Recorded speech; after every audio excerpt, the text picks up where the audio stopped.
Welcome to The Explainer. You know, every year, the entire investing world kind of holds its breath to read one thing, Warren Buffett's letter.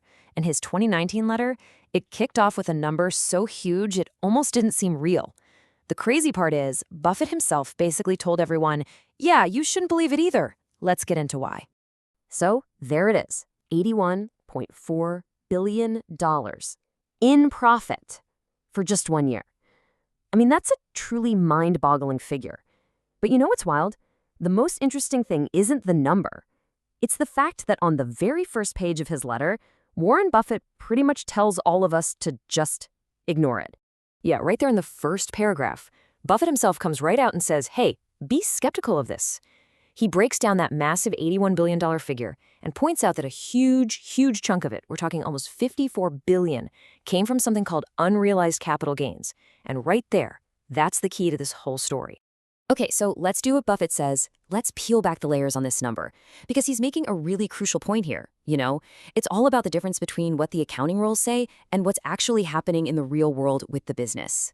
And boom, here it is, plain as day. On one side, you've got the official number, the one they have to report by law. But on the right, that's what Buffett says is the real number, the actual cash profits from all the businesses Berkshire owns.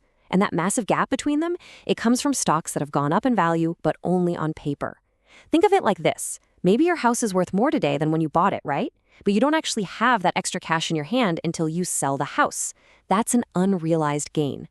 So you might be asking, why is this showing up all of a sudden? Well, it's all because of a brand new accounting rule. See, before 2018, these on-paper gains and losses, they weren't part of the final number. But now they are.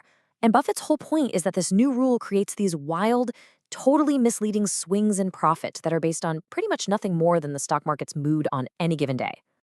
And this chart, man, it just perfectly illustrates his point. Just look at the year before.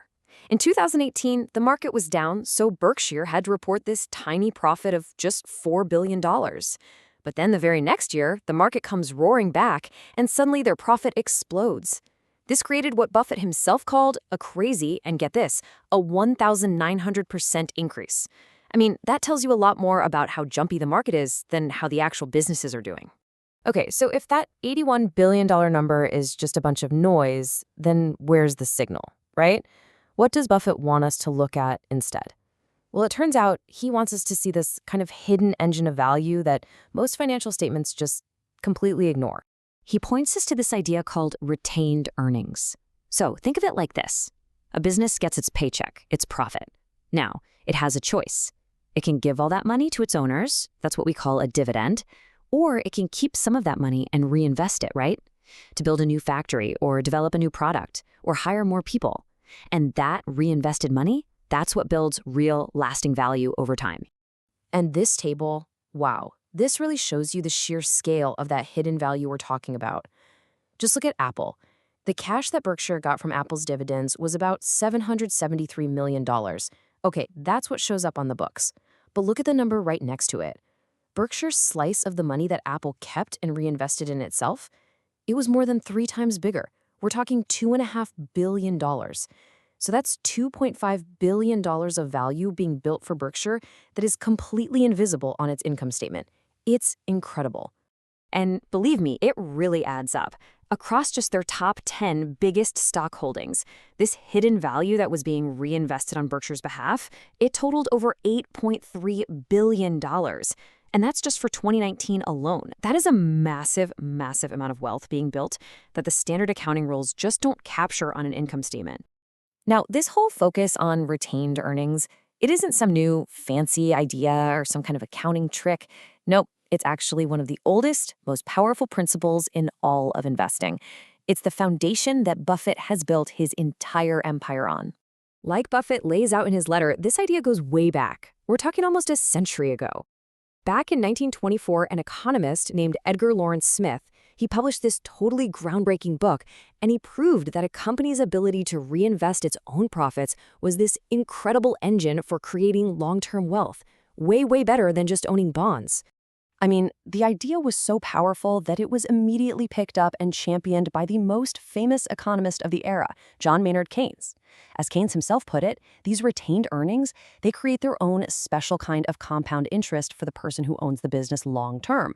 Essentially, the business is doing all the saving and reinvesting for you. So, what's the big takeaway here? This is really the ultimate lesson from Buffett's letter. He's trying to teach us to completely change how we think. He wants us to stop acting like stock speculators, getting all worked up about daily price swings. Instead, he wants us to start acting like business owners, people who care about just one thing, the long-term ability of a company to make money and then reinvest that money wisely. And that really leaves us with the ultimate question from this letter, doesn't it? It's a question every single one of us who invests should be asking ourselves. Are you investing in stock prices, or are you investing in businesses? See, by deconstructing that massive headline number, Buffett forces all of us to look right past the market's noise and focus on what actually truly builds wealth over the long haul.